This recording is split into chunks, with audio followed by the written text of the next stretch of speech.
Hey, everybody, and welcome back. It's Inside the Force. Dave Cottingham here with Casey Cooley. Hello, everybody.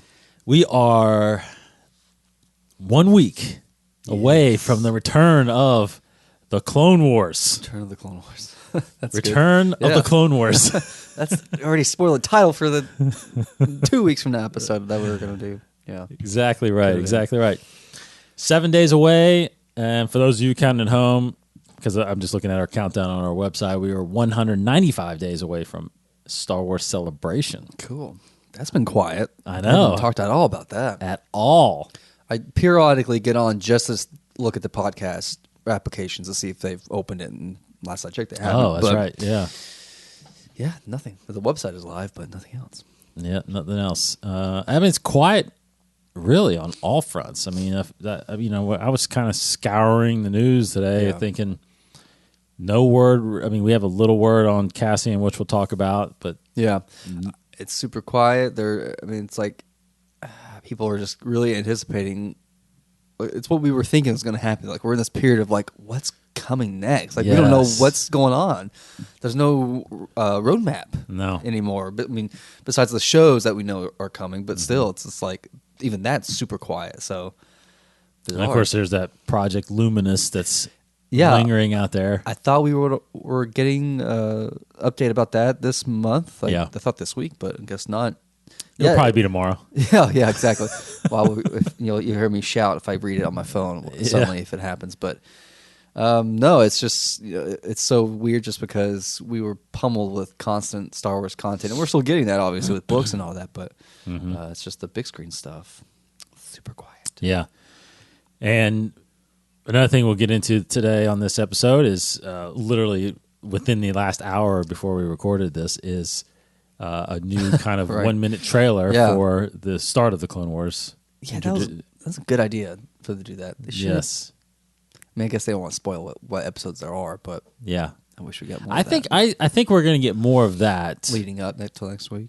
Well, I think we're going to get more of that each week. Oh, that's right, because it's probably a weekly. Yeah, it'll be a weekly release. Yeah. Unlike Mandalorian, where we didn't get anything after the fact. Yeah, after it came out, then they made a promo. Hey, go watch it. It's streaming now. I think they'll push these episodes, like almost like ads. That'd be great. Leading into each episode, hopefully. Do they have Disney Plus ads running on Disney Channel? I would assume they do. What do you mean? Like on the actual television, like broadcast, do they have advertisements for Disney Plus? Oh, yes. Okay. Absolutely. I've never seen one just specifically for Clone Wars. Yeah, or like Mandalorian, generally general Disney Plus. Yeah. Yes. I see those on television a lot. And, right now, especially like on sports, like when I watch UK. Yeah, the bundle. The bundle is what they're pushing a lot. Hulu, ESPN, Disney, So... Yeah. Great stuff out there for Disney Plus users. So, a little bit of I'll let Case take this. A little bit news from Disney Plus, actually, from these Star Wars series stuff that's coming. Yeah, I mean, finally something from the Cassian show. And then this actually comes from Diego Luna himself. I'm trying to figure out where the context of where he was, but when he talked about this. But basically, in summary, Diego Luna says... The quote is, "Yes, we are doing it." I guess some. I mean, the appropriate question, is, "Are you even doing this anymore?" Because we're doing nothing. Yes, he says, "Yes, we are doing it. We are doing it this year. It's happening, and I'm getting ready for it." Basically, they're going to shoot it this year because we've always known it was a 2021 release date, right? 2021. Yes, 2021. Yeah, because Obi-Wan is 22, right? No, they're both 2021. Oh, jeez. Yeah. Okay. Right. But we don't know when, 2021. But they shoot it kind of this year. I'm sure it'll be a fall, perhaps, maybe, unless they stagger it with Mandalorian. Yeah, I think it'll be spring. Like they'll book in the end, kind of the years there, spring and fall. Yes, that's what. That's a great idea, and I mean that's great. Even if it's released weekly, like it's most likely going to be, that's awesome. Because as soon as we're done with Cassian, Mandalorian. Then Obi-Wan somewhere in that. Well, because you have Mandalorian starting this October now. Right.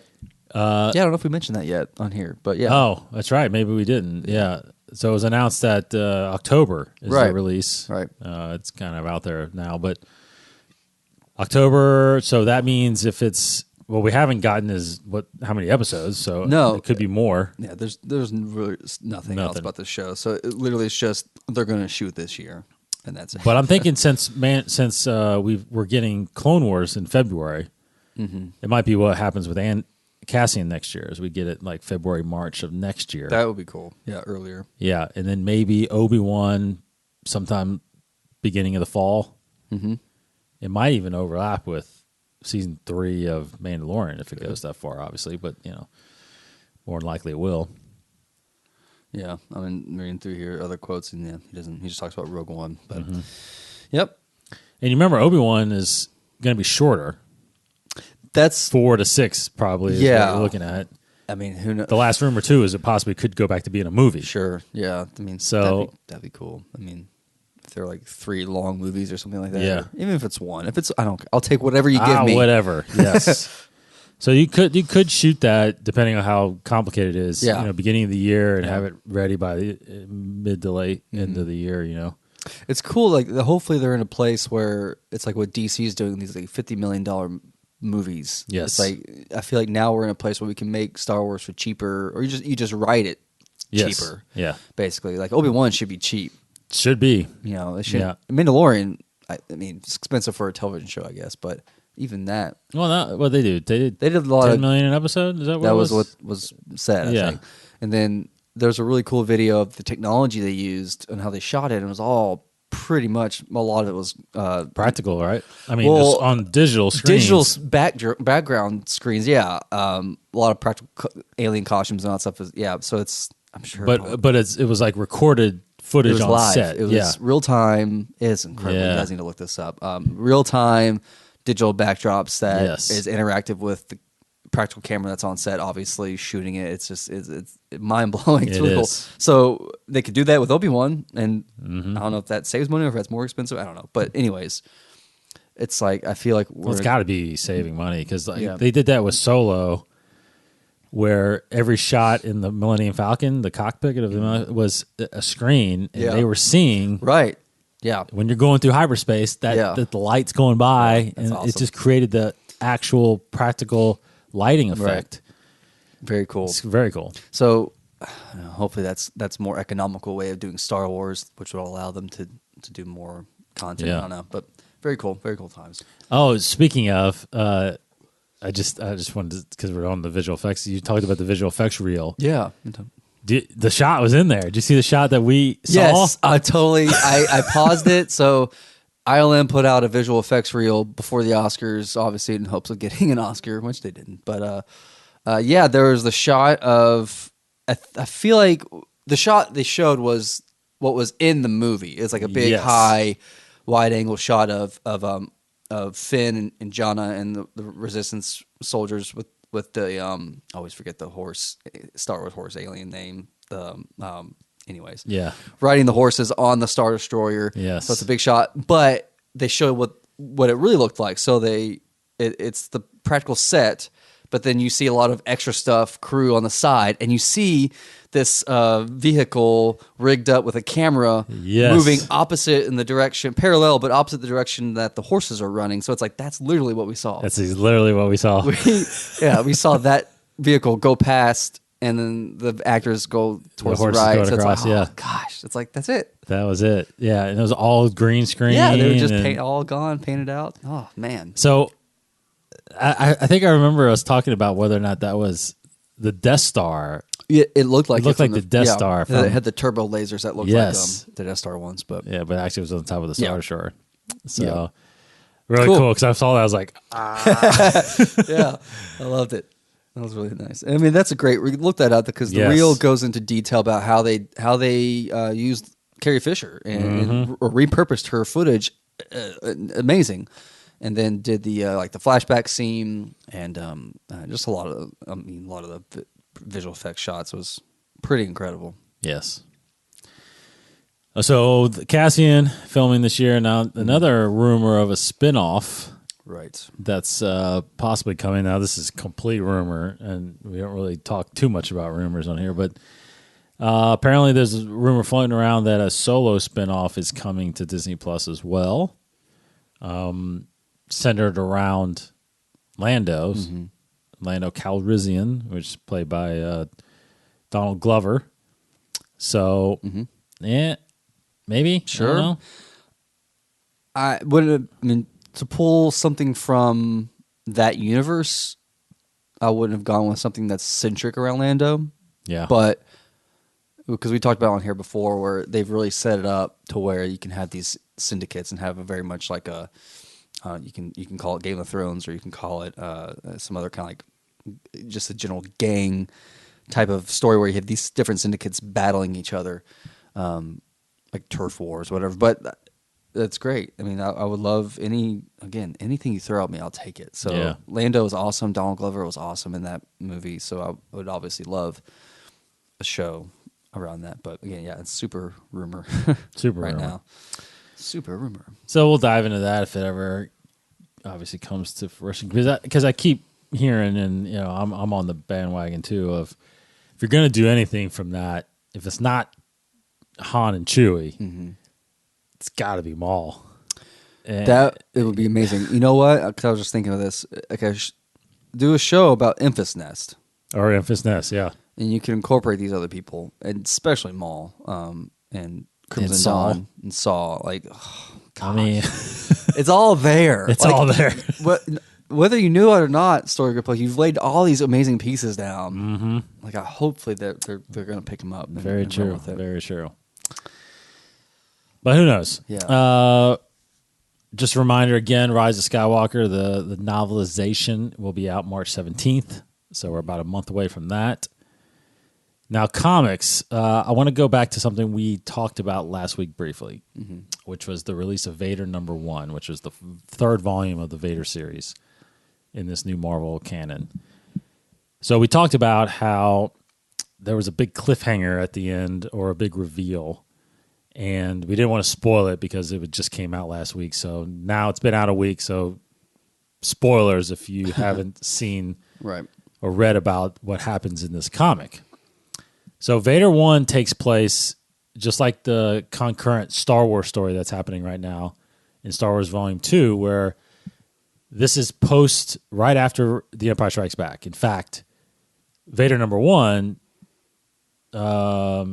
is it Vader #1, or am I thinking Star Wars #1? One of them, I think it's Vader #1. It kind of starts with The Empire Strikes Back. Yes. I mean, Yes. Vader is confronting Luke about joining him, Yes. to defeating the Emperor.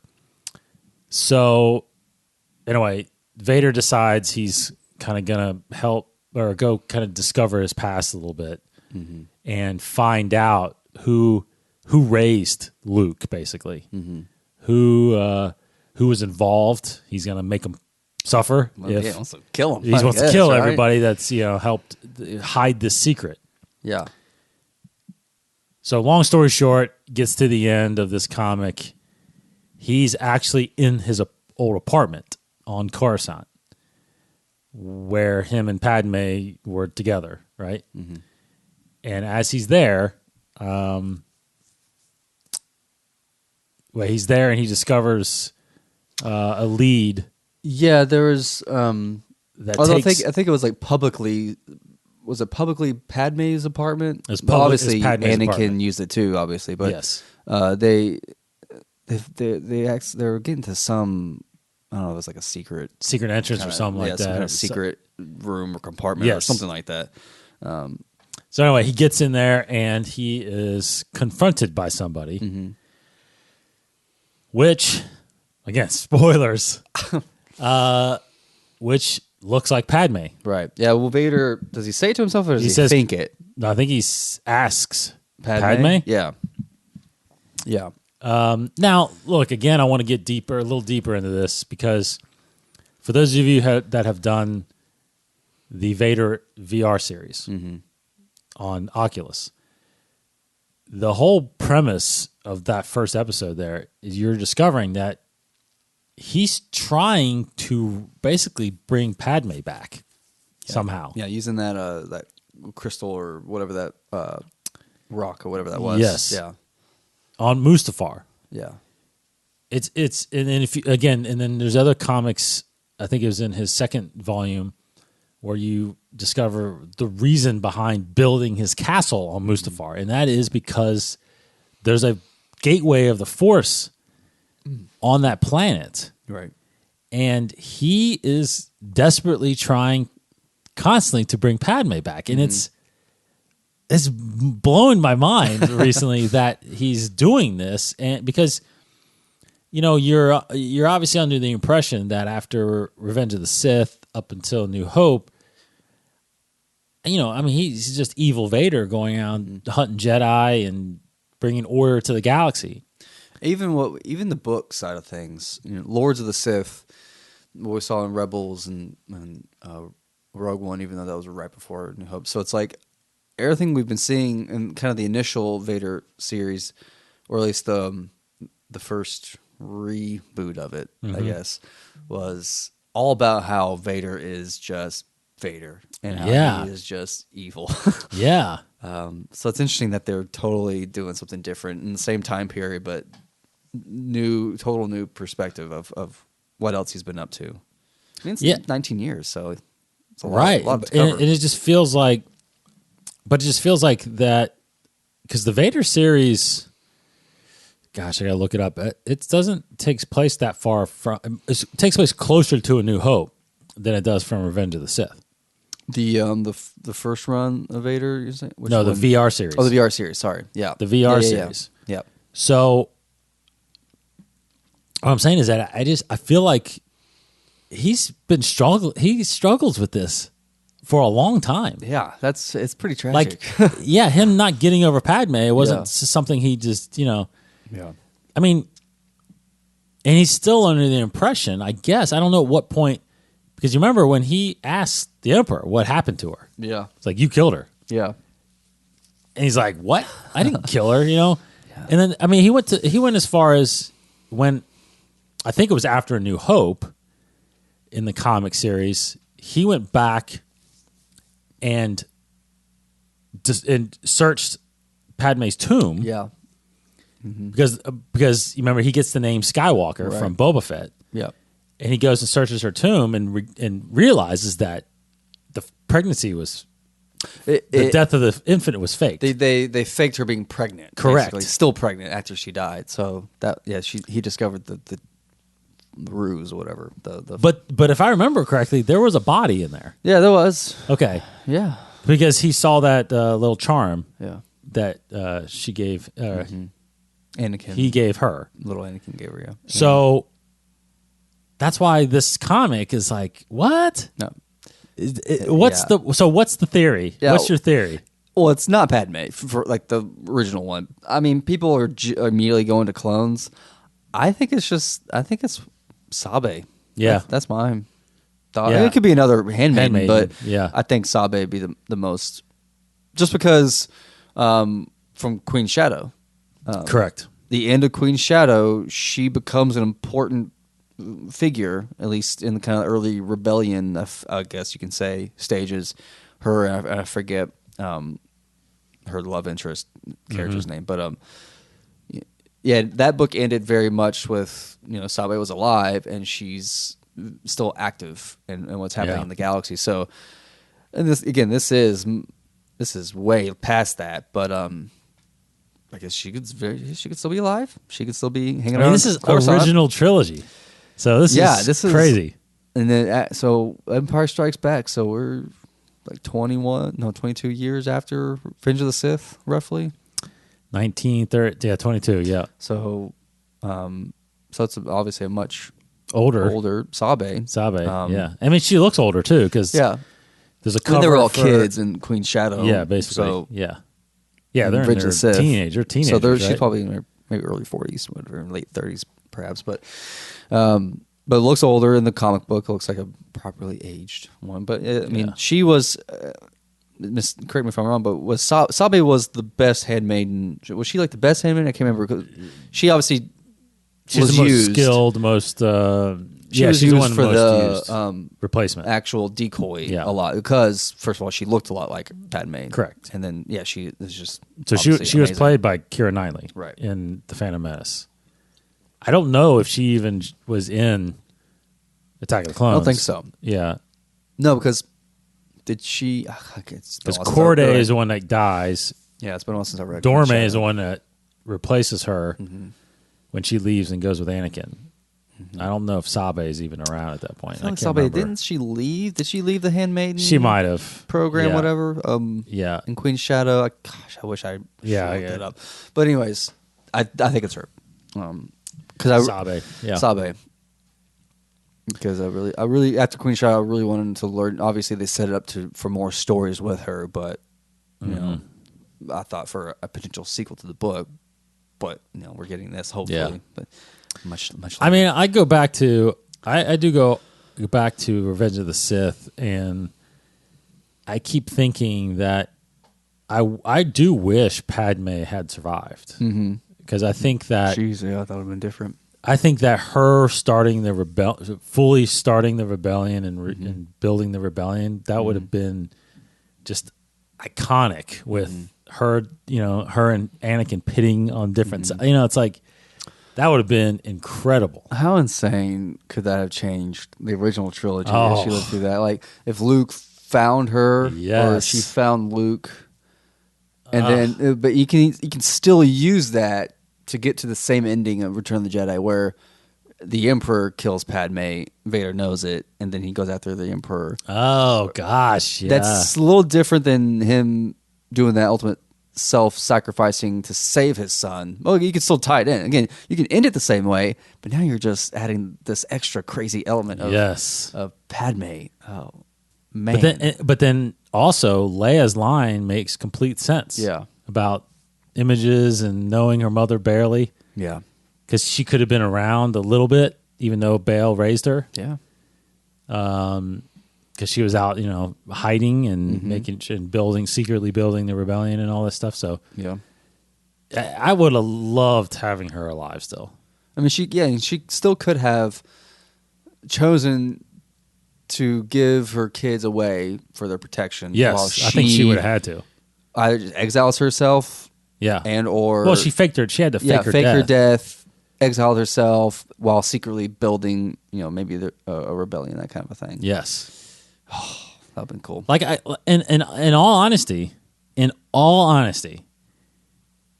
you could have still, even having that funeral, you could still keep her. You could have still keep her alive. Sure, you know what I mean. I mean, I feel like Story Group has done more with less. Yes. Like they've done crazier. Like George, I know probably intended her to die. Yeah. But that funeral could have been faked. Yeah. You set it up just simply by saying she died because of a broken heart. That's right. That right there is like, okay. Yeah. But for real, is she alive? But that whole thing where, you like temporary slow a heartbeat to almost death, and then you just do this funeral, and then all of a sudden, yeah. I feel like I've read that somewhere in the Star Wars book lately. I want to hear it's Star Wars. I feel like that's a Star Wars thing too, but it's happened. Like it's happened in everything. A lot of things, a lot of stories. That's kind of happened. So you could have her still alive. Yeah. Now, so I mean, I think it'd be really bold if that was really her in the comic, because you're talking again, 22 years later, and all of a sudden she's around. That would be. But man, that would like the whole line in Return with Leia, that would totally make sense then. Yeah, I don't want them to do. Okay, they'll do it. They can do it if they pay it off with more, just simply more stories that reunites her with the Skywalker twins. I mean, they just. It stinks. Obviously, it stinks because we can't see that happen. But live action, true, but. Luke, I still, there's no way Luke could have seen her because, I mean, he kind of has that line too in Return. Well, I'm saying after Return of the Jedi. Oh, after Return. Yeah. Oh, wow. If she comes. Oh, wow. Think of this third animated series where the mom, Supernatural did this. Spoiler alert. Did pretty much the same exact thing. They wrote, they brought back the mother and all this stuff, but I'd have to go back in. I'd have to go back in Bloodline and find out. If Leia doesn't say anything, I don't know. Maybe there's not enough there to even. There isn't. There probably isn't.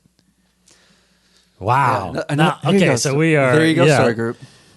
I would totally be on board with that. I would totally be on board with that. Yeah. Because you could do another series like between even Clone Wars and Rebels, where it's more of like, again, the start of the build of the Fulcrums and the rebellions. Yeah. You know, similar to like right after where Ahsoka's book takes place, you know, and it's like, oh man, you know, you got Mothma, Bail, and Padme again still doing the starting. I mean, you're to be very up with the times. It's like you have great opportunity to tell an awesome story at post Return of the Jedi. You have Ahsoka, you have Sabine, you have Padme, all there together, active. You know, you could do so many cool things with that. Gosh, yeah. I mean, there's enough holes to where they can make that happen. Yeah, I think there is too. Enough vagueness. Yeah, I think there would be only a couple things where you'd, like I just mentioned with the comic, you know, or not the comic, with the VR series where he's trying to bring Padme back. He thinks he sees her. He thinks he sees her and hears her. Yeah. So it's like, but, you know, it could be just the Force. You know, it could be echoes of the Force. So many things. But bigger than that to me, like you were just saying, was the comic where he finds her body, but it's like, you know, who is that really? Is that not? It's not. It could not be her. Yeah, it could be. I mean, yeah, you can spin it so many ways. In a way, again, I think Story Group has done crazier things with a lot less. Exactly. So, anyway, you guys can have that one too. It's a fan fiction writing itself, right there. Oh, totally.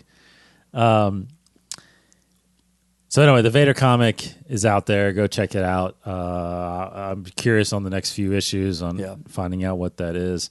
I mean, this Star Wars series with the mysterious person that caught the saber when it falls in Bespin to this series with the reveal of somebody that looks like Padme. It's like they are going crazy with these two issues that take place between Empire and Jedi. I mean, we know how it ends in a sense, right? But to fill it in with this kind of stuff is crazy. Yeah, I mean, now's a perfect opportunity for the comics and the books to do what I've always thought was their weakness in the sense of becoming really important stories to canon. Like, let's just say if they brought back Padme, that's huge. That's big screen level, live action level type of story, but being told on a comic, which I think that expanded universe, this current expanded universe needs. It needs to feel important like that, and bring in huge characters, game changing characters like that. You know, whoever this mysterious figure who caught the saber is, could be a game changing thing, or it could not be. I don't know, but I think there's a perfect opportunity to finally get these stories. You know, I feel like most of those should come perhaps between Return of the Jedi and Force Awakens, but you know, obviously they have enough time in between these pre-established eras and story and movies to try that out with. But so bear with me real fast. How old was Padme in Revenge of the Sith? Revenge of the Sith. She was 14, I think, in Phantom Menace. Yeah, right. 24, 27-ish, late 20s. 27. Yeah. So Return of the Jedi then is 20... Jeez, 27 plus 24. 25 years? 46, 47, 49, 50. Is she 50? Return of the Jedi? Well, that's not right, because... Well, you said she's how old? 25? 27. Let's say 27 in Revenge of the Sith. And it's 25 years later, right? Is it 25 years later? 19, 20, 21, 22. It's a year between 5 and 6, so 24. It's 24 years. Okay, so she's 51. 19, 20, 23, 50. I think. Oh, so it's 50. Yeah, I think so she'd be 50. Okay, I thought Vader was around that, but anyways. So she'd be 50 at Return of the Jedi. Yeah. Okay. Well, then even go back. So go back. So she'd be in her mid to late 30s in between 3 and 4. Mm-hmm. Right? Towards the end of. Yeah. Natalie Portman's 38 years old right now. Dude, yeah. I know, man. You could do a live action series bringing Padme back. Her resurrection. Yeah, or, her during the Dark Times. Mm-hmm. When Leia and Luke are too young, in a way, to be in it. You know what I'm saying? Do it in the Obi-Wan show. Oh my gosh. Put her in the Obi-Wan show. Obi-Wan goes off world or Padme comes there to Tatooine for a story. So he knows that she survives. Now, okay, I'm going to go to Lucasfilm. I'll be right back. They kicked me out. No. Yeah, that is... I didn't realize she was that young still. She was pretty... She was born in 81. She was a late teen. Yeah, so she was almost 20 when Phantom Menace. Yeah. 18, well, 18. She was 17. They started shooting in 97. Yeah, so she was 16. 16, yeah. She was 16. Yeah, very cool. Wow. Oh, my gosh. I did not expect this episode to go down that road.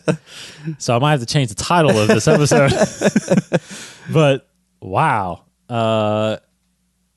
Man. If her and Ewan McGregor in the same shot again, that would be crazy. I know. That would be crazy. Just do it. Just do it. Please. Wow. It's okay.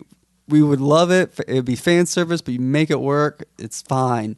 And Natalie Portman, I feel like she's opening up now more to doing these fun, she's coming back to Marvel. She can come back to Star Wars. That's right. She's definitly a Disney person about it. Yeah. So I think she's she's ready to do she's stuff. I mean, again. She's accomplished. She's won an Oscar. Yeah. She's done all kinds of types of movies. I think she's ready to do more fun stuff. Yes. I mean, fans would go crazy. Yes, period. Yes. I mean, that's the thing about it is like you have over the years you've had all of these negative comments and people reacting to the prequels, but it just seems like over the last 5 years or so, the notion of any of those characters coming back. I mean, I feel like people are embracing it. Yeah, Ewan McGregor, get Hayden Christensen in the Star Wars movies again.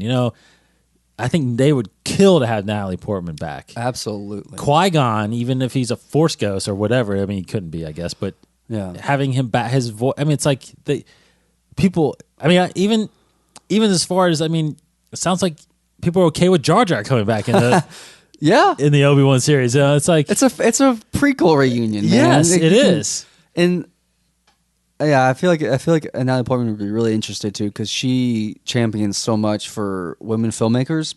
And Deborah Cho is leading this whole project, which it's going to be amazing. So I think it's just a great recipe to bring great people back into it, and Natalie Portman being way up there in that list, that would be amazing. I mean, can you imagine if Obi-Wan, even if you look, even if you, I'm gonna give you all a free one here, Lucasfilm. This is a lot of them. Even if you ended the series, think about when we only get 3 or 4 episodes of Obi-Wan. Yeah. And at the end of that series, all's good and whatever crisis was averted. him and Bale are walking down the hallway of maybe Tantive 4 again or something, whatever, and Bale just says, hey, the rebellion has started. We have built, and I have to tell you I have to show you who the first fulcrum was. Yeah. And in comes Natalie Portman. Yeah. That's it. So you're saying she'd be like the true first one before Ahsoka? Yes. Well, maybe not, or maybe the one that started it all. Or you could just say... Who came up with the idea, but she wasn't the first one to take on that mantle. And in walks Natalie Portman. Yeah. That's it. Yeah, that's it. That's it. Done. I like crazy fan service. They would never do this. And this is such a tangent, but I love to say it. It's almost like the new Avengers kind of a moment. Walk in, Natalie Portman, Ahsoka, you get Bale there, you get Mon Mothma there. It's just like these are the players that to champion this era of Star Wars. Yes. These are your heroes for this dark time period. Padme, Ahsoka, Bale. I mean, Cassian probably. Maybe even Cassian. Yeah. Obi-Wan's there. I don't think you could do Solo, but maybe Lando. Probably not Lando. He's kind of avoiding this as well. I don't think Yoda leaves. No. Yeah, probably not. But I mean, geez, Pete, Saw Gerrera would be a great reoccurring character because he likes to help, but do his own thing. I'm trying to think like Cal Kestis, freaking. Oh gosh, yeah. I mean, it's like just run with it. And I feel like that's something Feige would want to do. Agreed. Yeah, he's like, wait, you have all these characters right here, and you haven't done anything with them together. Yeah, is that why you brought me here? So, anyways, God, Feige, just listen to us and go pitch that. Gosh, yeah. Okay. Anyway, this all relates to what we're kind of theming. Yeah. It's Clone Wars, right? These amazing characters that were created or at least elaborated on. Yeah, I was about to say, that's what we're getting into. Let's talk about we wanted to kind of highlight some characters that we are very much in love with as far as the Clone Wars go. Last week we discussed our favorite arcs of some of the stories. We pointed out Mortis, Yoda's discovery of the cosmic force, Maul, stuff like that. Now individually characters. So I'll start. One of them is definitely Padme. Yeah. Padme was such a big character in the prequels, the films, but I felt like the Clone Wars, just like it did with most of the characters, it just added so much more depth to them. You learned more about why they make the decisions that they make. And Padme she quickly became a favorite character of mine watching that series. Yeah, absolutely. So kind of to piggyback on what we were just talking about. Definitely. And that's what's so great about Clone Wars is that it elaborates on so many of these stories or these hints of stories that we got from the prequels.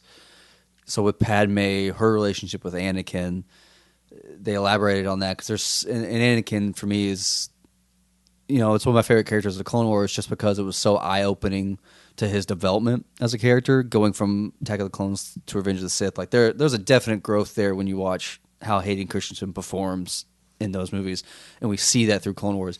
But Anakin and Padme, it's fantastic because there's so many episodes where it hints at their relationship, and if you're fans of the series, you know already what they're talking about, the context of it, and it grows and it tests Anakin's balance. So there's a great episode.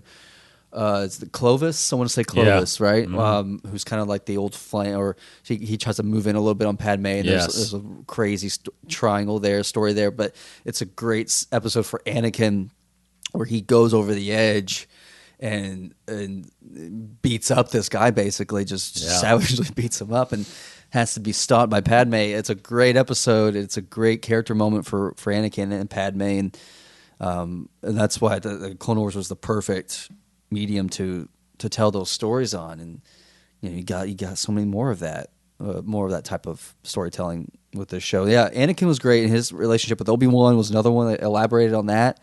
It really taught their brotherhood, their fathers. It's like a brother relationship, but also a father-son relationship, which is funny. But no, it changes. We always talk about changing perspective of the stories, and it changes it so much when you rewatch Revenge of the Sith. And I feel like I was always trying to get my other Star Wars friends to watch the show, because it's like, if only you watch it, you would love the prequels better. It's like, you have to see it as a whole. Mm-hmm, mm-hmm. So what other characters? What's another character you? I want to try like an original. I mean, Ahsoka's great. We talked about her a lot, but some of the more unsung but original characters of Clone Wars introduced amazing character of Cham Syndulla. Oh, yeah, of course. I mean, he wasn't in the Clone Wars much, I don't think, really. No. He had an arc, maybe 2 arcs, I don't know, but it definitely had that Ryloth arc. Yep. But like how then he became, again, used throughout the books and Rebels. The freedom fighter role he plays, was great. And then his legacy lives on through Resistance Reborn, when they go back to Ryloth and they talk about basically what he started, then created the the Ryloth Defense kind of organization, whatever. So he was great. And then because you got so many of those good stories that introduced little, I don't want to say one-off heroes, but because they only had like one arc, but you had that introduced us to Cham. We had the I forget the planet, but the introduction of Saw Gerrera. Yeah, and his That's arc, Onderon, right? With Stila. So you're introduced to so many other amazing heroes along the way, and it was just great world building with those type of stories. Yeah, by far, and I've talked about this a lot, but by far one of the best characters ever come out of that was Asajj Ventress. Right. By far. Absolutely. And I think unfortunately, her story got kind of shortchanged when the series got canceled. But it wasn't until the book came out, Dark Disciple, that you really got a sense of who she was and where she was going with her story. Yeah. And it is a fantastic book and thread of how she is used from being an assassin from Dooku to getting threatened to be murdered before leaving and going back to the Night Sisters, and then that whole thing where they all get wiped out, and then she becomes a bounty hunter, and then she gets recruited by the Jedi to go assassinate Dooku, and then she falls with again, spoilers, and she falls for Quinlan Voss, and that whole thing. It's like, wow. I mean, this woman who was a Padawan, right, in the Jedi Order, and it didn't work out, and it's just an amazing story, and to think that, to me, she's arguably the most dynamic, interesting characters outside of the movies. Like that's good. Her and Ahsoka could, I definitely get behind that. I mean, her and Ahsoka are right there. You know what I mean? For never to be a live action character, but to have so much depth and dynamic and backstory and conclusion. It's like, I mean, her story is done. Unlike Ahsoka's, I think Ahsoka still has more story to go. But man, it's she's by far one of my favorite characters now. And it really had great stories when you put Asajj up against, like you partnered her with Jedi or heroes. Like there was the story with Ahsoka and Asajj. That's right. There. That was kind of on the side of the story for Asajj where that was like post Dark Side Apprentice, and after she was with the Night, that was kind of when she was on her own. Yeah, it was when she was kind of a bounty hunter at that point. So that was great, and then putting her with Quinlan Voss was a great pairing. Like those types of stories with Asajj were the best for her because it brought out so much of her character when she had someone else to go off that to kind of pull out that consciousness, whatever, from her to see the light in her, and then. It's not Clone Wars, but Dooku Jedi Lost was another good one for Asajj. Yes. Because I didn't even know. I was surprised at how much we got of her in that. And he got a lot of her backstory in that with her master, that kind of a thing. But she was amazing. Very surprised. And then kind of going off with that, too, because you mentioned Night Sisters, like the introduction of the Night Sisters into this world was great because that, goes again back to Jedi Fallen Order, where we had that Night Sister character who was great. So it created that whole world and culture. The leader of it all, Mother Talzin, she was a great villain. Yes. She was awesome. And I loved how Clone Wars introduced that the magic side. It didn't really introduce, but it expanded on this magical side of Star Wars outside of the Force. Where it's like a cousin to the Force. It's like dark magic almost. Yeah. And I love that because Rebels did that again where Zeb's race, the Lasats, kind of had another version of the Force. Like there's another cousin to the Force. So it's like they're different Dogma's essentially around the same thing in a way, but yeah, Mother Talzin was like straight up dark magic. It was that was pretty interesting. And how she just the classic villain, she just kept coming back and bigger and badder every single time. And there was times where she was kind of aligned with the heroes but had a agenda of her own. And then and then how she really went toe to toe with Dooku sometimes. Great. It was fantastic. I loved diversifying the villains like that, as in addition to diversifying the heroes. It was, again, great world building. It's just great. You had so many years to introduce so many great characters, and there definitely were a number of them. Another one too, I think, again, was not as many stories as probably I think people wanted. And I don't know if we're going to get this person back in this last season or not, but it's possible they show up in another medium, which is Cad Bane. Cad Bane. Rumors, that he could be in The Mandalorian, all that stuff. I don't know about all that. Obi-Wan show. Just throw them all in there. I know, right? But he was. I think he was one of those characters that immediately fans gravitated towards. Yeah. As soon as he came up, anybody that can hold their own against Jedi are worthy of being discussed and talked about. So, but again, there's one scene that we saw in the previs stage with him and Boba Fett that I don't know is going to come out of this. I wouldn't be surprised if it does. I mean, that was part of the whole.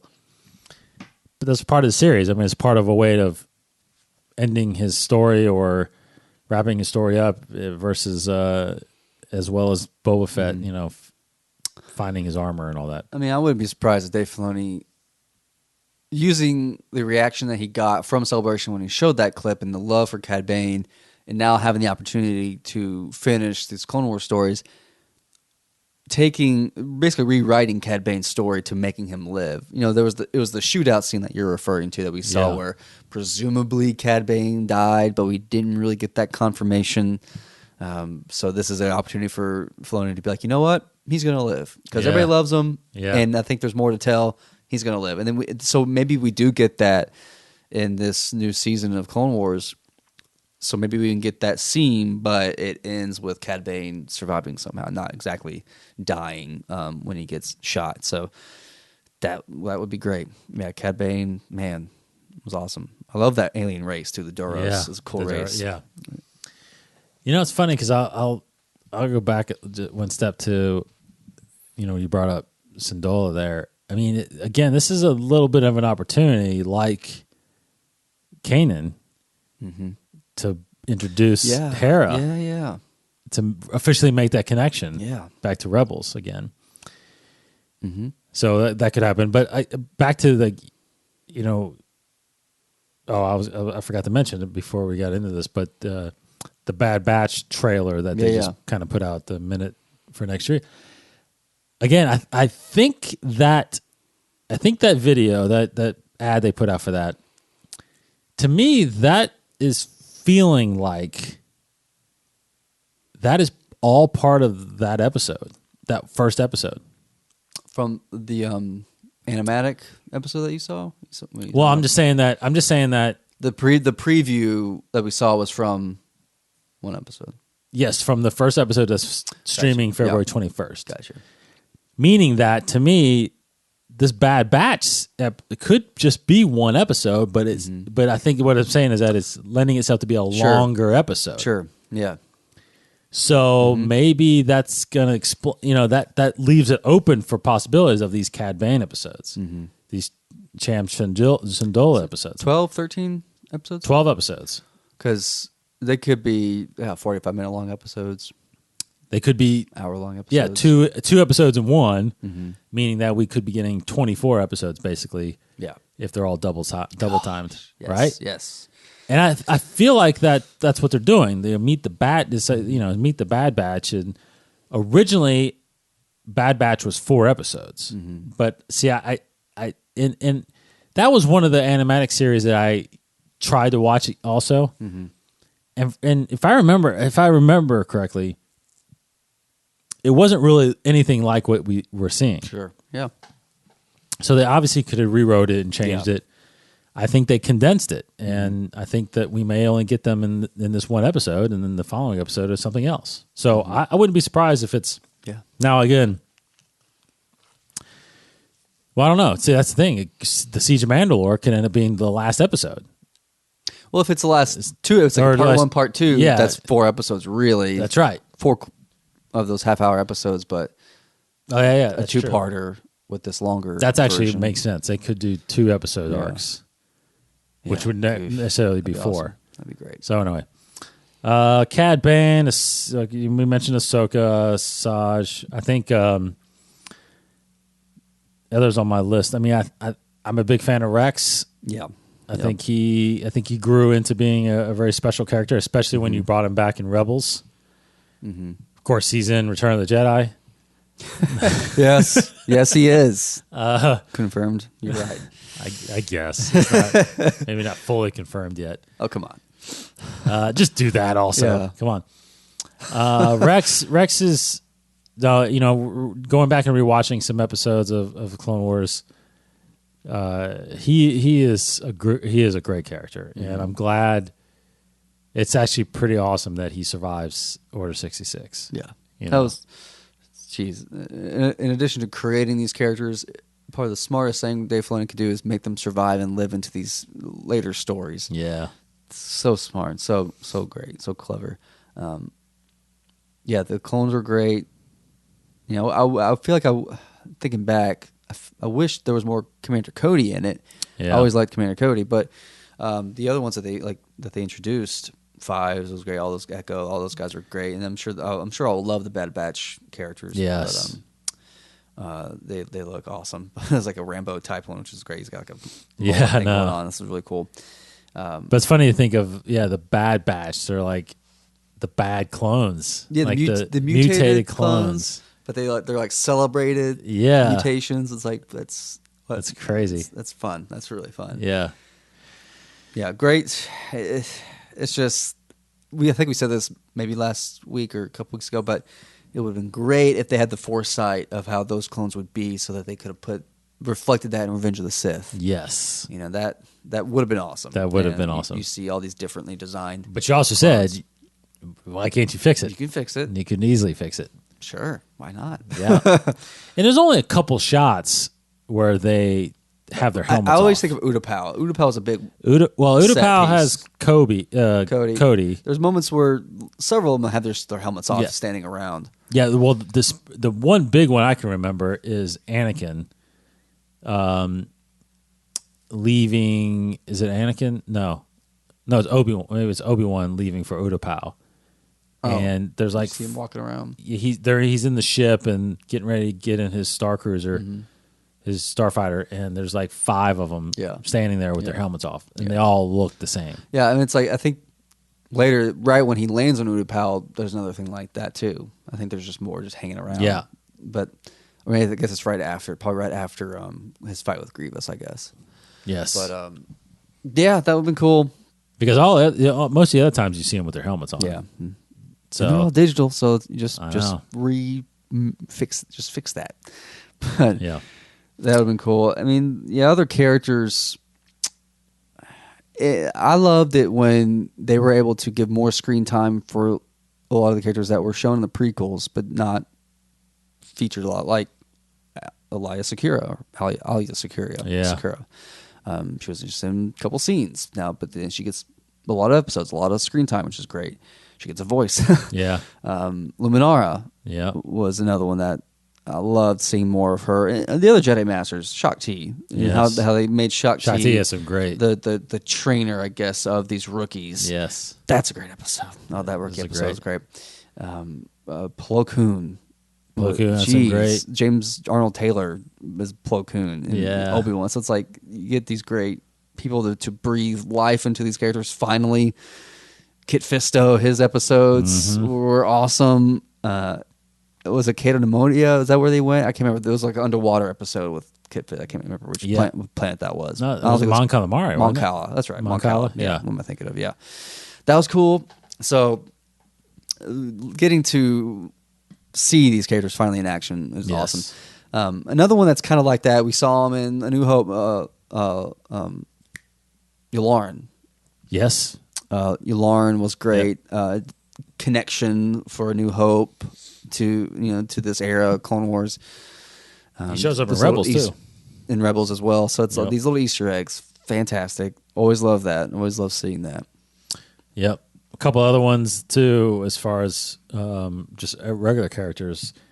Of course, that whole Pre-Vizsla Oh, right. Mandalorian stuff. Yes. Pre-Vizsla That's was a great character that popped up. And, of course, then the whole storyline with That opens up. Yeah. Obi-Wan and Duchess Satine. Oh, my gosh. Yes. Duchess Satine was a great character that got added in there, which extends to her sister, Bo-Katan. So it's Yeah. It's that whole Mandalorian it's fantastic. storylines and stuff is I don't think that's over with either. Obviously, with the Mandalorian, I think there's definitely possibilities of some of that stuff resurfacing. But in the Clone Wars, those characters in those episodes, and then it's easy to say Maul, bringing Maul back, Savage Opress. Yes. Just there's so many. Yeah. The last one I could think of is Aura Singh. Yeah. She barely in Phantom Menace, and then she has such an amazing breadth of character development. She's just this crazy, awesome bounty hunter, such an influence for Boba Fett. That's right. We learn a little bit more about her too, and it's awesome. And then that's another one where I feel like it was cut short. It's like all the bounty hunter side where we know Filoni had a plan for is cut short. Aura Singh was also right. She was also in that unfinished scene that we saw at Celebration. She was. The Bosk was there. Yep. Several of the bounty hunters were there. So it's like we need more Aura Singh. We need more Cad Bane. That's just people are screaming for that. So unfortunately, we know at least about when her story ends. Yes. Because of Solo. That was a cool connection, but it's like, oh man. Well, we know she dies at some point, I guess. Could be in the Lando series. Could be in that. If that's a prequel, I guess. So it's Yes. before Solo. I think it That'd be cool. Well, actually, it could be. It could be Because before she's or after. dead by Solo. Yeah. At some point Beckett kills her, so That's or right. pushes her off a cliff or something Oh, that's like right. that. Beckett right? kills her. For some reason, I thought Lando did. No, Beckett killed her. Yeah. You're right. Well, he told he owed Beckett, her money. Yeah, he told Beckett, "You did us all a favor." Yeah. by killing or saying he's like, "Well, I think the cliff or something like that." I just pushed her off. The fall landing. killed her or something, yeah. Oh man, stinks. It stinks. But like, she's still a great character, and I would love. And she voiced Jamie King, awesome. That's right. Awesome voice actress there, but Yeah. so cool. Yeah, it's good. So many different storylines Yes. happened in there. Not just about the war, but Yeah. a lot of character development and stuff like that. So anyway, that's got a lot to look forward to. Some of these characters we'll see in this last season. Some we won't, obviously, but definitely Ahsoka and Padme, Rex, hopefully Cad Bane. These characters are still alive and around, so we will see. We will be back. We'll probably record again right before the series opens, but we'll talk one more episode of Clone Wars. Then, of course, we'll get into reviewing these episodes each week as they come out. But thanks for checking us out, and go back. Now, I will say I put it out last week in a tweet. We've got some good interviews that we've done with Tom Kane out there. I actually went back and listened to one of them. Actually, our first one, and there was it was when we talked to Tom Kane when the show got canceled, Right before the Lost Missions debuted. And it was just some good insight of the backstory of how that all went down, and he kind of opened up about that kind of stuff. So it was really neat to hear, and how season 7 was in the can as far as voices. I know, yeah. So now we're getting it. It's amazing hearing that, and now we're Yeah. getting it all. So it'd be interesting to know if they went back and re-recorded things, obviously, because they changed some things. It'd be a good conversation to have. So I love that. I'm going to try to see if Tom can come back. Yes, that'd be great. Yeah. I was just scrolling through here because something to keep you guys occupied until our next episode, and also till next Friday is Disney Plus has an amazing playlist. They've curated a playlist titled "The Clone Wars 20 Essential Episodes." It's right there on the homepage when you get into Disney Plus. Just scroll down a little bit. 20 episodes of Clone Wars that they deem essential. A lot of them we've been talking about. You have, you actually had the very first episode, which is interesting. But you have Rookies that we just mentioned with Shaak Ti and the clones there. You have the Luminara and her apprentices episodes. You have Satine Mandalore episodes. You have ARC Troopers, which we didn't mention, but that was also cool. And Savage episodes. The Gathering is a fantastic episode. Yes. A lot of them all in here, obviously, and Mandalorian, because that's just gold. A lot of that. Yeah, geez. I'm just scrolling through here really quick. Interesting. A little bit of Dooku. So it's like Dooku's great in it, but like there's so many other villains that really have a good spotlight. But Dooku's also really great, obviously, in the show. And the last episode of season 5. That's crazy. Yeah, so there's nothing in there about the whole Order 66 thing, right? I didn't see anything from season 6 in here. Yeah. A lot from season 5. Yeah. Interesting. Yeah, because I think the first the first 3 episodes of season 6, the Lost Missions. I know, yeah. Well, are essential. I'm surprised it's not in here, but because that's where Tub gets his chip malfunctions. Yeah.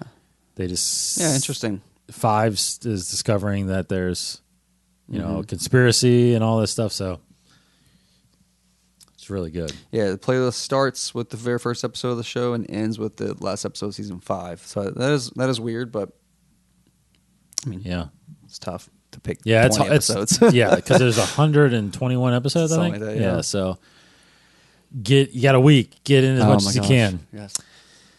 All right, thanks for listening, everybody. Go to InsideTheForce.com to listen and subscribe there. Of course, we're on YouTube if you like to subscribe and watch us there. Other than that, we will be back next week and gearing up for the release of the Clone Wars on Disney Plus. Since right now there's no other Star Wars stuff out there, really. Besides some comics. Yeah.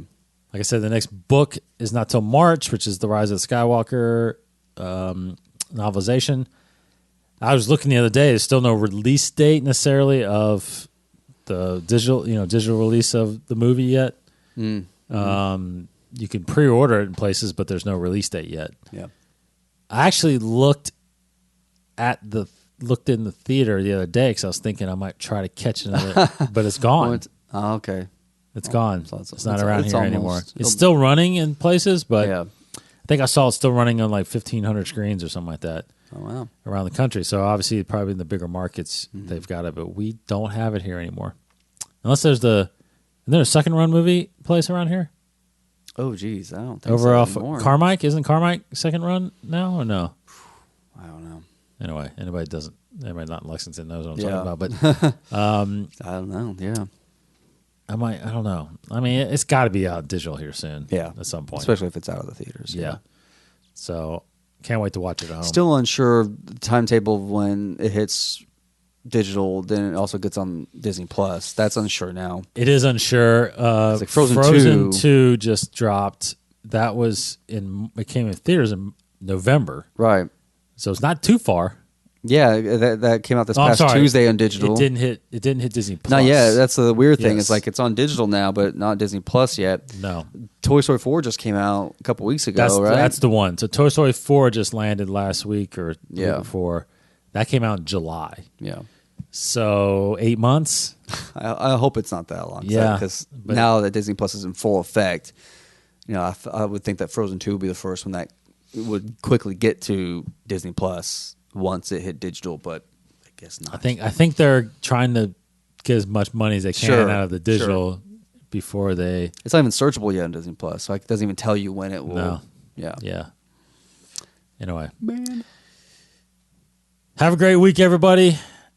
Go watch some Clone Wars, and we'll be back next week to talk about it. Okay. Take care. He's Case Cooley. Goodbye, everybody. I'm Dave. May the Force be with you.